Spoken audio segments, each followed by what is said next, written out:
Les damos la bienvenida al podcast Miradas sobre América Latina, coordinado por Elodie Bram y yo, Juan Olmeda, del Colegio de México.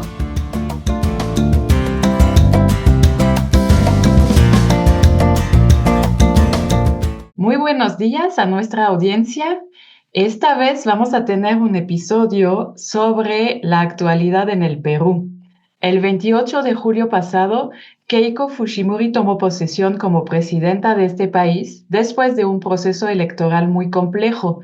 Para entender lo que pasó y lo que simbolizan los resultados de esta elección, hoy tenemos el gusto de conversar con Oscar Vidarte, profesor de la Pontífica Universidad Católica del Perú. Buenos días, Oscar. ¿Cómo están? Buenos días, gracias por la invitación. Buenos días, Juan. Buenos días, Elodie. Es un placer estar con ustedes. Comencemos tal vez con el proceso electoral. ¿Por qué tardaron tanto los resultados? ¿Qué pasó con el conteo? A ver, hay varias explicaciones. La primera es que estamos frente a una elección que ya se preveía que iba a tener una diferencia muy pequeña. Y en general, en las últimas elecciones peruanas, hemos visto diferencias muy angostas entre los candidatos. Por ejemplo, Pedro Pablo Kuczynski del 2016 le ganó por un poco más de 40.000 votos a Keiko Fujimori. El 2021, Pedro Castillo le ganó por 45.000 votos a Keiko Fujimori. Y ahora, Keiko Fujimori le gana, si no me equivoco, por algo de 49.000 votos a Roberto Sánchez. Es decir, estamos hablando de una diferencia de 50.000 votos en un país que tiene más de 30 millones de habitantes. Así que acá siempre se hace la broma de que en las últimas elecciones la diferencia entre los dos primeros candidatos en verdad es un estadio nacional, ¿no? ¿Ok? Esa es la gran diferencia entre el primero y el segundo. Entonces, en elecciones tan cerradas, pues el resultado tiene que esperar hasta el último momento. En otros países, cuando la diferencia es de 5, 6, 7, 8 puntos, al 60% los candidatos ya terminan reconociendo la victoria o la derrota. En este caso, hay que esperar hasta el último voto contado. Ese es lo primero. Lo segundo, que explica un poco esta demora, es que había muchos candidatos. Ha sido una elección con 36 candidatos a la presidencia. Y además, en una elección que no solamente se elige presidente, se elegía el Senado en dos listas, el Senado Nacional y el Senado Regional, diputados y parlamentarios andinos. Entonces, ¿se imaginan esa cédula de votación? Era inmensa, con 36 candidatos o 36 partidos participando a nivel nacional.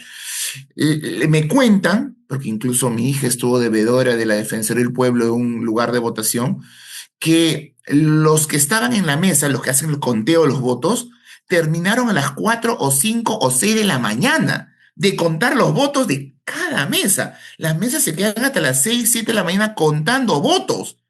Entonces, bajo esa premisa, los entes electorales reciben la información bastante tarde, mientras que en otros países reciben la información rápidamente, por eso en la segunda vuelta los resultados fueron mucho más rápidos. Pero en la primera vuelta, con todas esas votaciones y con la demora en contar todos los votos, pues muchas veces el ente electoral recibía los resultados a las 5, 6 de la mañana, 7 de la mañana del día siguiente, lo cual hace obviamente el conteo mucho más difícil. Y en último lugar, yo creo que también se dieron algunos problemas en la votación, que siempre hay. Siempre hay problemas en todas las votaciones, siempre hay mesas que no se abren por X razones, hay mesas que se demoran en abrir porque no vienen los miembros de la mesa, porque nadie quiere abrir, es decir, hay problemas. Pero generalmente esos problemas son en porcentajes muy pequeños, 1%, 2% del total de la votación, que no impactan en el resultado. Nuevamente, con 40.000 votos de diferencia, pues cualquier elemento suma, ¿no? Y además, en esta elección en particular, se dio algo muy distinto, y es que muchas mesas de Lima no se abrieron. Entonces, claro, en otras elecciones no se abrían mesas de zonas muy alejadas, que había cierta justificación. En esta elección hubo un problema logístico que impidió que muchas mesas de Lima no se abran, y algunas mesas de Lima se abrieron a las 12, 1 o 2 de la tarde. Tuvieron que ampliar la elección para que se abran. Entonces, Claro, siempre hay problemas. Creo que porcentualmente el número de mesas que no se abrieron son iguales en las últimas elecciones. En eso no hay mucha diferencia, pero fueron de Lima. Y eso generó mucho, mucho impacto, porque si no puedes hacer la logística correctamente en Lima, en la capital, ¿qué puede pasar en otras partes del país? Así que sucedió algo más muy particular, que además esto sí es de replay. El Jurado Nacional de Elecciones permitió que en ciertos colegios electorales se reabriera la elección el día lunes, al día siguiente. Es decir, con resultados preliminares, o sea, teniendo resultados preliminares el domingo, se permitió que se abran mesas el día lunes. Eso no se ha visto en ninguna parte del planeta. ¿Ok? Bueno, se hizo en el Perú para justamente calmar a algunos sectores que estaban reclamando por fraude, ¿ok? Y ese tipo de voces que surgen justamente en los sectores más radicales que existen en México, en Perú, en Chile y en Estados Unidos. Así que todo eso hizo de nuestra elección un completo caos, y explico un poco por qué no demoramos tanto, ¿no? Como sabemos, finalmente Keiko Fujimori ganó la elección y si bien, bueno, ella ha hecho una carrera política propia, 3 veces anteriormente había participado en las elecciones y sido derrotada, pero también obviamente no podemos dejar de mencionar que es la hija de Alberto Fujimori, expresidente del Perú, un personaje muy controvertido. Y quisiera preguntarte qué significa la llegada de Keiko al poder en Perú para la democracia, los derechos humanos. ¿Es una amenaza o quizá estamos en otro momento en el cual esto no es tan así? En primer lugar, hay que señalar que Keiko Fujimori logra ser presidenta a partir, desde mi punto de vista, de la alta fragmentación política, 36 candidatos, que el mismo Fujimorismo promovió, porque ellos son conscientes de que a mayor fragmentación, eso genera que candidatos pequeños puedan llegar a segunda vuelta. En el caso peruano, los dos primeros candidatos, tanto Keiko Fujimori como Roberto Sánchez, ambos no pasaban del 20%. Keiko Fujimori, si mal no me equivoco, tuvo 17% de voto válido y Roberto Sánchez tuvo algo del 12 o 13%. Es decir, entre ambos no sumaban ni la tercera parte del electorado, ¿no?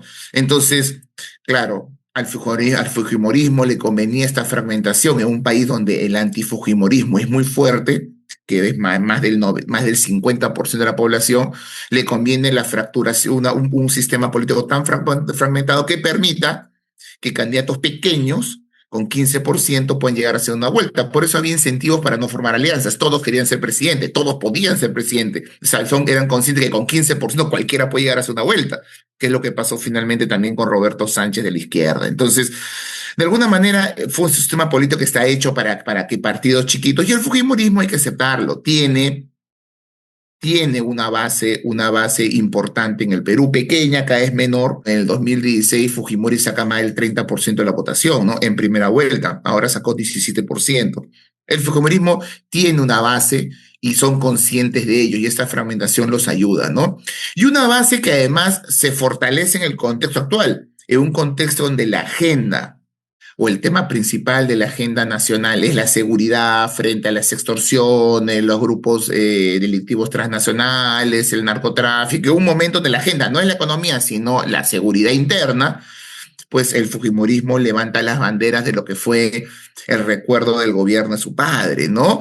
Y ahí levanta las banderas de la derrota del terrorismo, del éxito en la lucha contra el narcotráfico, de la conocida mano dura que ahora está muy de moda en América Latina. Entonces, es un contexto muy favorable para que en una segunda vuelta ellos puedan levantar esas banderas, ¿no? Y el recuerdo de su padre, lo que significó su padre, ¿no? ¿Ok? Ahora, en materia de derechos humanos y democracia, hay que ver qué sucede. Algunos dicen que este fujimorismo ha evolucionado, que la hija no es igual que el padre. Yo creo que no es igual que el padre, ciertamente, pero sí hay muchas alarmas de lo que pueda suceder mañana más adelante, ¿no? ¿Ok? Muchas alarmas considerando lo que ha sido el comportamiento del fujimorismo, no en los 90, ya los conocemos en materia de democracia y derechos humanos, sino lo que ha sido el comportamiento del fujimorismo en los últimos 10 años, ¿ok?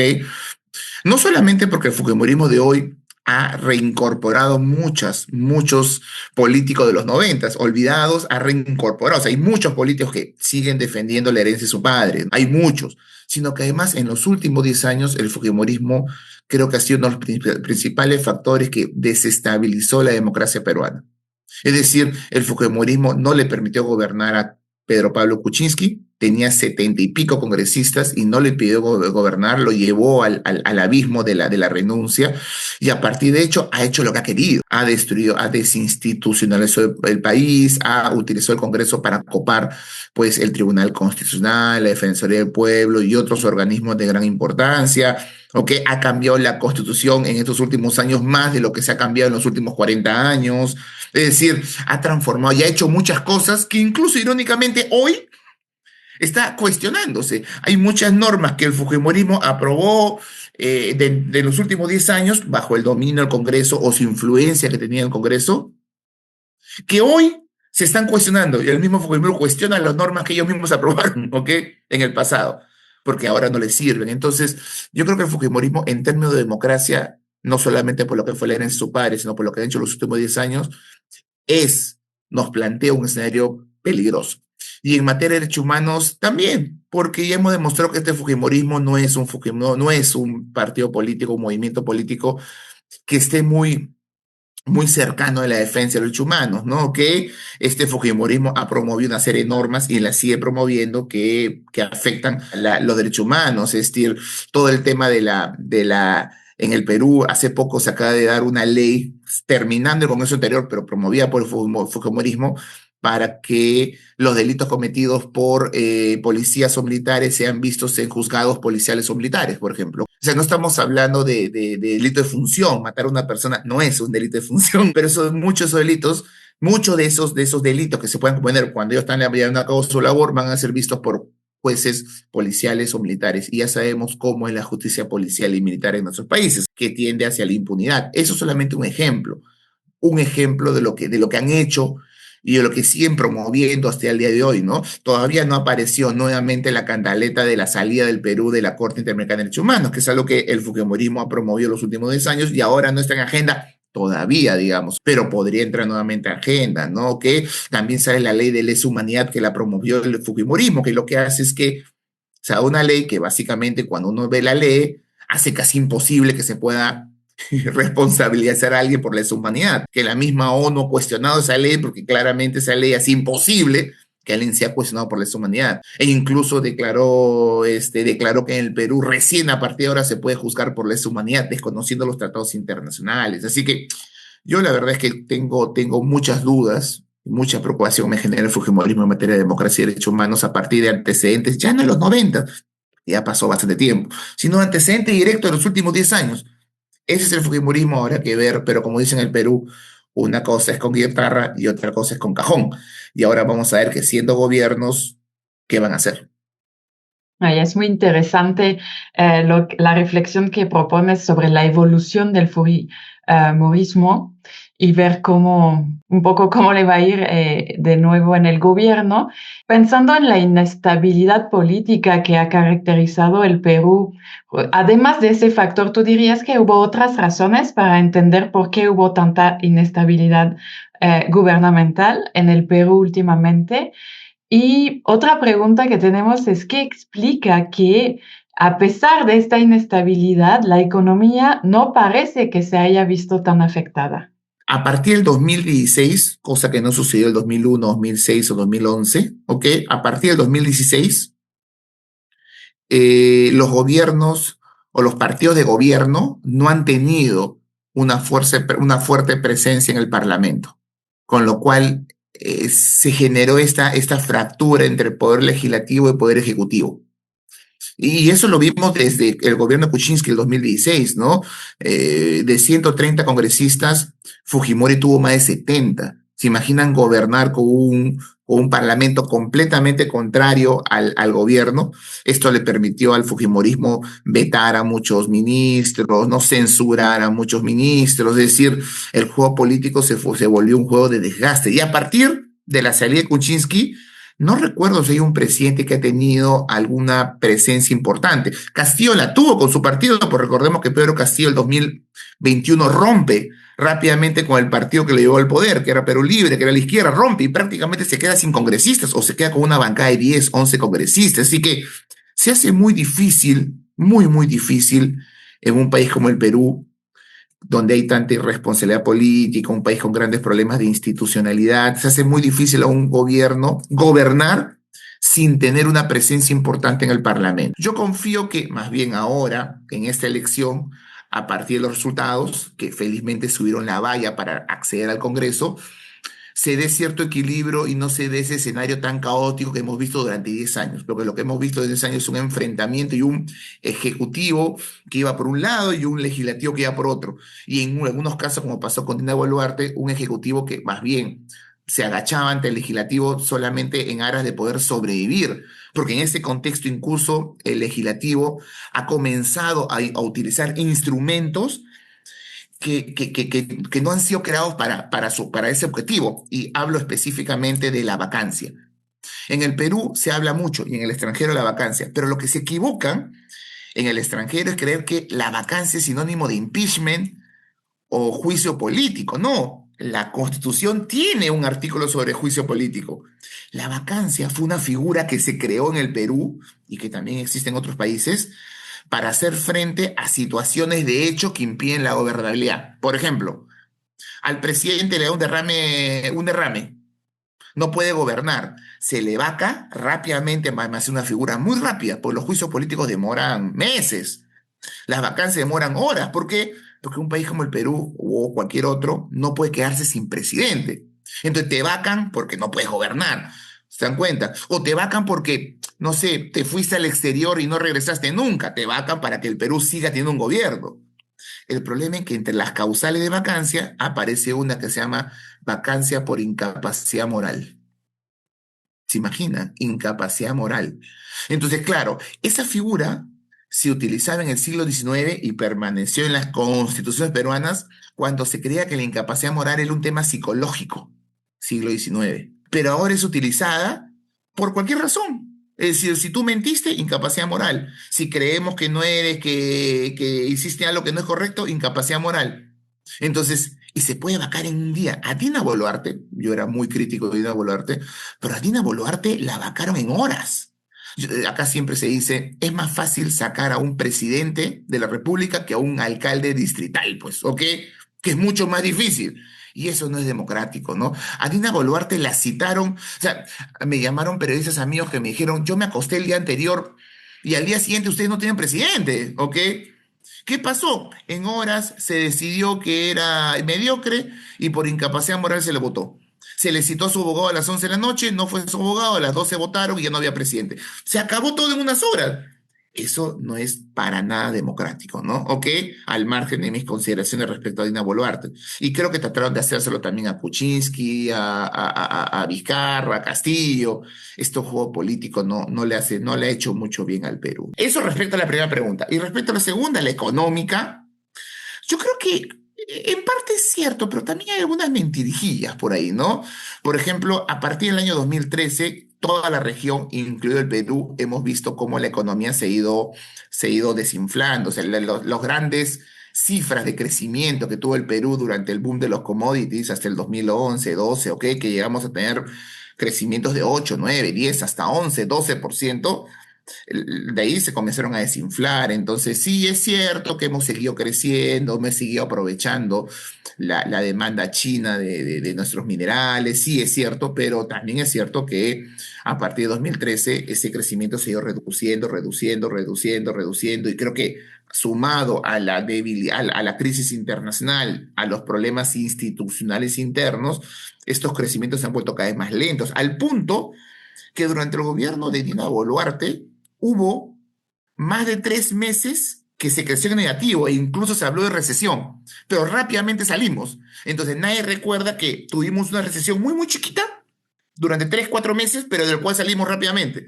Entonces no es tan cierto que el Perú económicamente es sólido como se le plantea, tiene problemas. Ahora, el Perú tiene una ventaja y es que, y esto es algo positivo del Perú, y es que se han creado hace mucho tiempo algunos candados que impiden que ciertos ámbitos, y hablo específicamente de la política monetaria, puedan ser utilizados por los gobiernos o afectados por la inestabilidad. Y ahí todos rescatan el papel del Banco Central de Reserva, que es autónomo y que tiene un manejo medianamente bastante profesional de la política monetaria y ha permitido que uno de los elementos de la economía, de repente los más visibles, que suelen irse al diablo en Latinoamérica, ¿no? Que es la moneda.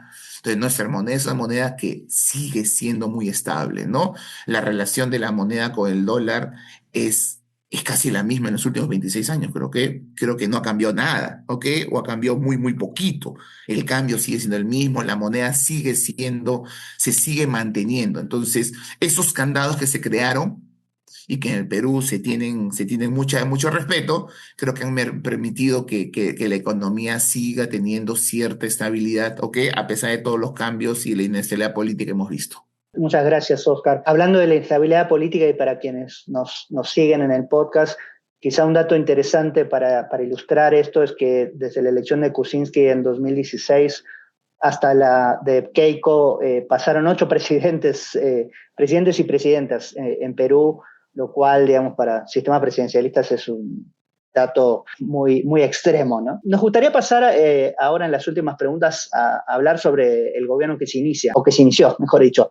Y quisiéramos ahí preguntarte respecto, bueno, de la administración de Keiko, por un lado, ¿cuáles crees que son los retos más importantes que enfrenta? Y por otro, vinculado a esta pregunta anterior, bueno, de lo que se ha visto en estas primeras semanas, ¿qué se puede decir o qué podemos decir de este nuevo gobierno? ¿Cuáles crees que serán como sus principales líneas de acción y cómo puede hacer frente a estos retos? Solamente un detalle, además de 8 presidentes y presidentas, hemos visto más de 30 ministros del Interior y 18 cancilleres en 10 años. Es decir, es muy difícil gobernar en esos términos, ¿no? Muy, pero muy difícil, muy difícil.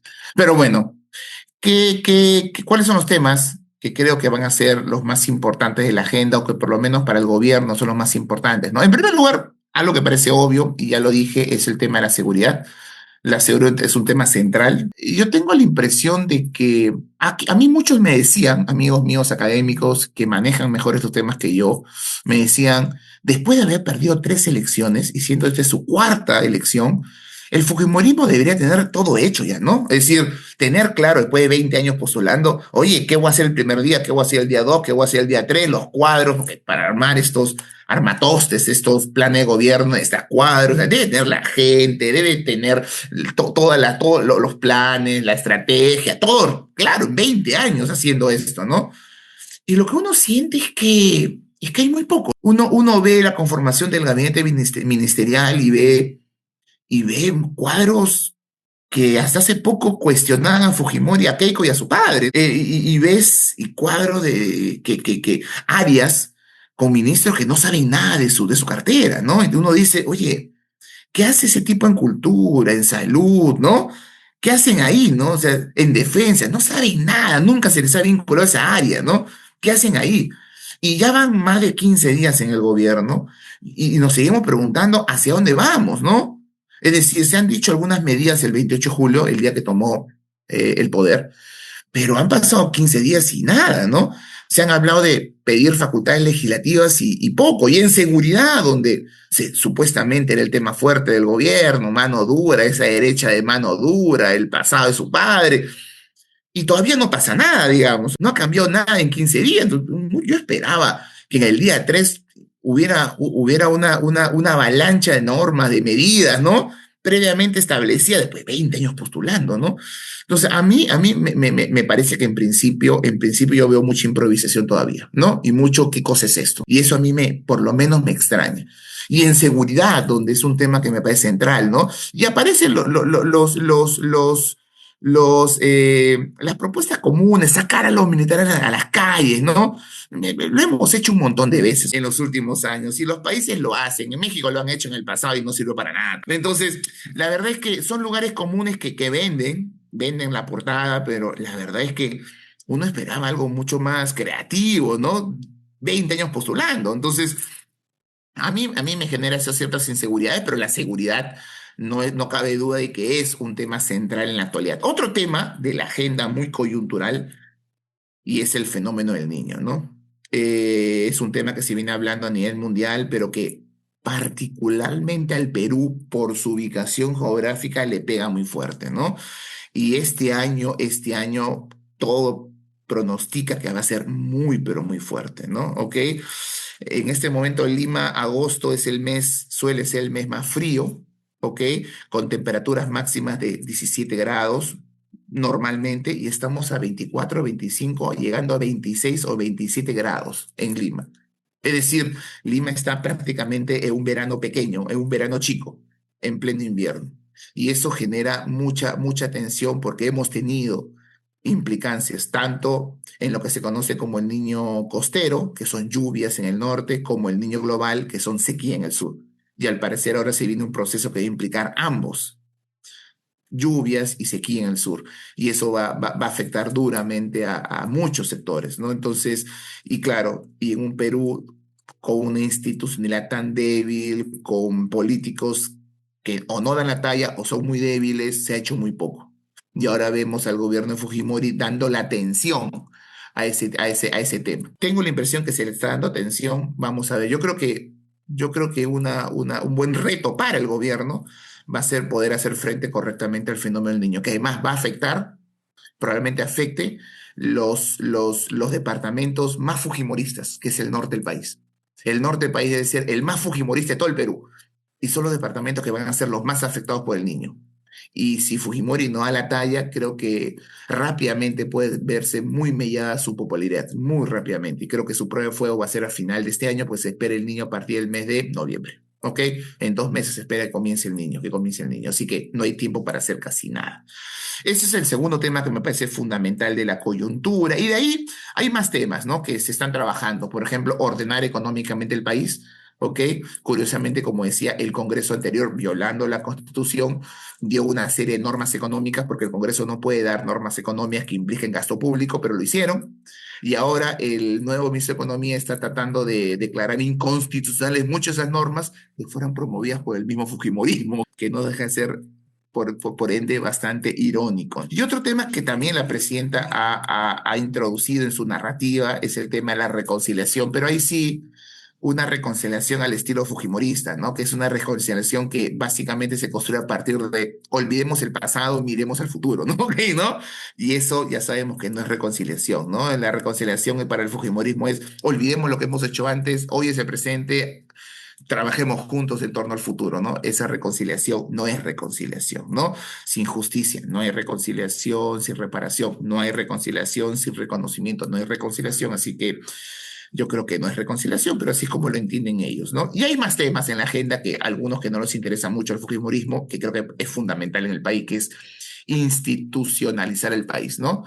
Pero si en algo se ha caracterizado el fujimorismo es en tener poca consideración sobre la institucionalidad, ¿no? Entonces, pedirle peras al olmo es difícil.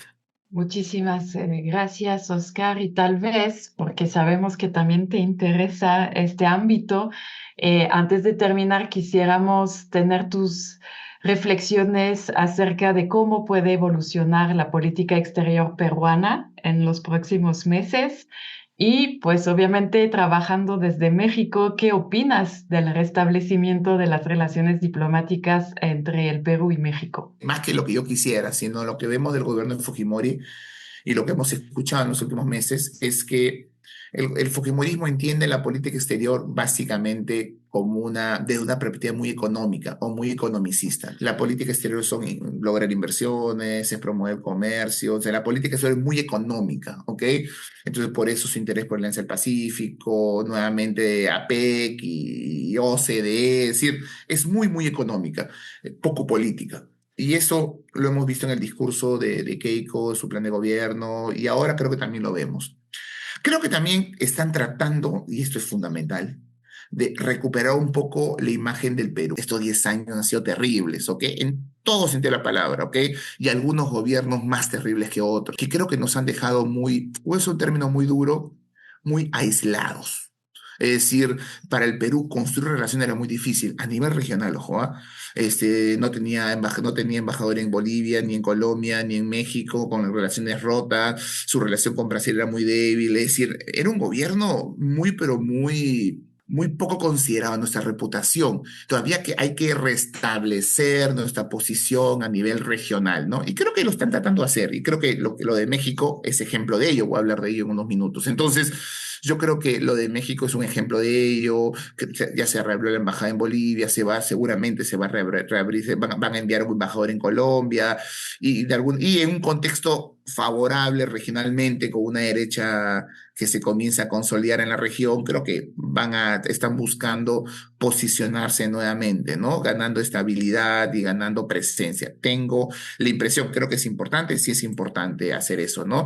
También estamos viendo cierto alineamiento de Estados Unidos, que es un debate que en el Perú es un debate muy antiguo, que cómo debe ser nuestra relación con China y Estados Unidos. Y durante mucho tiempo Cancillería tuvo esta lógica del equilibrio, que algunos llaman hedging, no alineamiento activo, ambigüedad estratégica, como se le llame, ¿ok? Era un equilibrio con las dos potencias sin alinearnos a ninguna. Yo tengo la impresión que el gobierno de Fujimori está poco a poco alineándose a Estados Unidos, ¿no? Poco a poco. Su canciller nombrado, que no es de carrera diplomática, es alguien que trabajó 15 años en la embajada, muy crítico de China. Ahora hablan del escudo de las Américas, de ser parte del escudo. Entonces, uno está viendo poco a poco que pareciera que el Perú, y claramente dejando a China solamente en el tema económico, cuando China y Estados Unidos son más que solamente economía, digamos, ¿ok? Es mucho, mucho más. Así que yo creo que hay un cierto alineamiento lento, importante, que no sé qué tan favorable va a ser para nuestros intereses, ¿no? Por ahí va, ¿no? Yo creo que hay muchas cosas más que se podrían hacer en política exterior, pero no hay mucho más hasta el momento, ¿no? Y respecto a México, y con eso acabamos, respecto a México, yo creo que está bien lo que han hecho, o sea, está bien, había que restablecer la relación, era una locura romper relaciones por el tema de una política peruana que buscaba asilo en la Embajada de México, o sea, creo que la relación de México es mucho más importante, somos pragmáticos que una persona asilada en la Embajada de México, hay una agenda rica, hay dinámicas multilaterales que se han visto afectadas como la Alianza del Pacífico, entonces yo creo que romper o afectar muchos intereses bilaterales y multilaterales por el tema del asilo de una política peruana creo que era un error, ¿no? Un error. Y ahora lo están restableciendo. Ahora, lo curioso, y esto es lo irónico, ¿no? Del que el fujimorismo fue el que promovió en el gobierno anterior que no le den el salvoconducto a Betsy Chávez. El fujimorismo promovió el incumplimiento del derecho internacional. El fujimorismo fue el que propuso declarar persona no grata a Claudia Sheinbaum. El fujimorismo. Y es el fujimorismo ahora que busca restablecer la relación con México y es el fujimorismo es el que le brinda el asilo o el salvoconducto a Betsy Chávez, ¿no? Nuevamente, ese fujimorismo escopete de dos cañones, que antes podía decir sí y hoy dice no o viceversa. Y eso es muy característico del fujimorismo. Pero al margen de eso, que muestra un poco cuál es el perfil del fujimorismo o qué esperar del fujimorismo, yo creo que es importante y es positivo que se haya restablecido la relación con México y que ahora este restablecimiento todavía va a ser lento, todavía hay temas que pueden afectar la relación. Por ejemplo, la situación del expresidente Pedro Castillo, que el gobierno de México defiende, creo que puede ser un elemento que puede fácilmente mañana volver a afectar la relación. Así que no cantemos victoria, ¿ok? Este es un proceso que va a ser lento de recuperación de la relación diplomática que puede verse afectado aún, ¿no? Aún en este proceso, ¿no? Bueno, muchas gracias, Oscar. Nos has dado un panorama súper interesante y muy completo de la actualidad de Perú y de también lo que podemos esperar en un futuro. Te agradecemos mucho. Probablemente en el futuro volvamos a hablar para ver cómo ha evolucionado todo esto. A quienes nos escuchan, les decimos que estamos grabando este episodio el 13 de agosto, siempre lo aclaramos porque, como sabemos, en los países latinoamericanos todo puede cambiar en poco tiempo, así que, pero más. Así que bueno, te agradecemos muchísimo y bueno, nos volveremos a platicar y bueno, a quienes nos escuchan, les esperamos en un futuro episodio y ojalá que hayan disfrutado mucho de esta charla tanto como nosotros. Muchas gracias por escuchar este episodio del podcast Miradas sobre América Latina. Esta serie es producida por la Coordinación de Educación Digital del Colegio de México. Hasta pronto para más reflexiones sobre la actualidad latinoamericana.